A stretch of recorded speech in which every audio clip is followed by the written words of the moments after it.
And of course,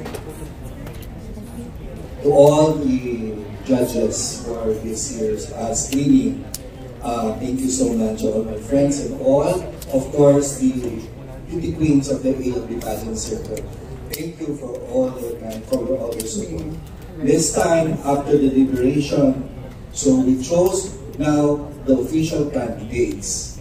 I just want to announce to everyone that we have 26 local and international franchise. So these are the candidates that you have seen a while ago are just the additional official candidates, but definitely all of those 26 franchise and local and international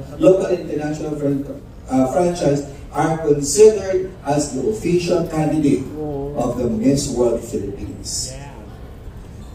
Besides Miss World Philippines, there are 3 more crowns which are following. Reina Hispano-Americana, the Philippine Tourism, and of course there's additional one which we're going to announce soon. So the total of 4 crowns that we are staked for the Miss World Philippines Finals on Coronation Night will be on July 19 at the Mall of Asia Arena. And that will be from 8 p.m. So I'll hope, spread the news that the next queens will be, soon to be announced on the coronation night. So let's give a round of applause to all the aspiring and hopeful candidates, 25 aspiring candidates for the Miss World Philippines 2024. But of course, all of them are for me. If I can get them all, why not? But I have to choose only few because we only have 40 candidates that we are looking for. So, here are, okay, imagine the 26 franchise plus we're going to announce the additional official candidates of the Miss World Philippines 2024. Let's start with candidate from Tarlac Province. Candidate number 2, Angel Gutierrez.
official candidate of Miss World Philippines from Pampanga, Sofia Santos, candidate number 16.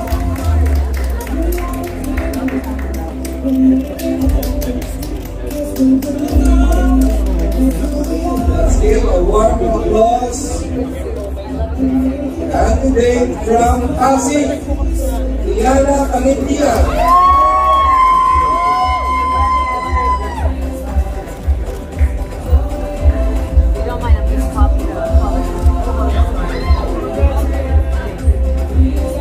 Let's call candidate number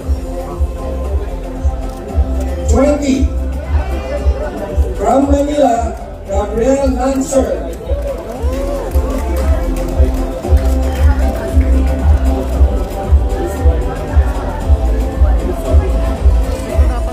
Let's call on another official candidate. Candidate number 24, Ia Lemunya Mate, Cavite Province.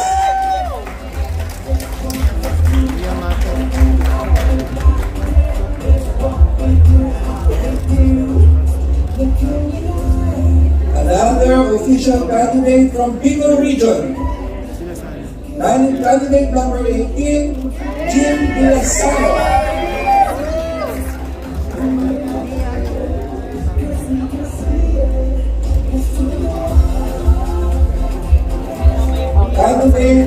Another official candidate from Tarlac Province again. Candidate number 17, Justin Oman.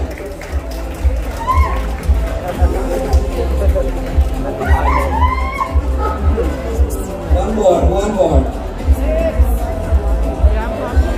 Another candidate.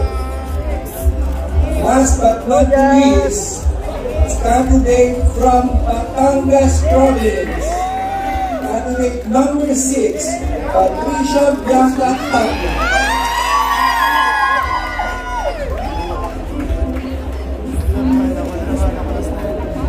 Ladies and gentlemen, half of the official candidates, 17 official candidates of Miss World Philippines 2024, and they will be joining with a 26 local and the national franchise, which will be announced on June 13. Let's give them a round of applause.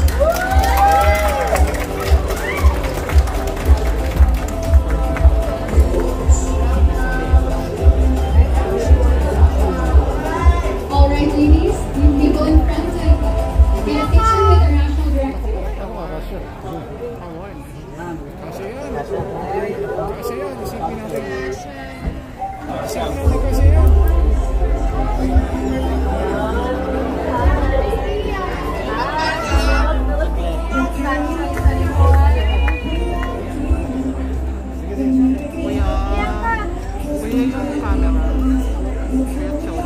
Sorry. Ate Bianca! Ay, tamay pag-ibig. Ay, pagkasya.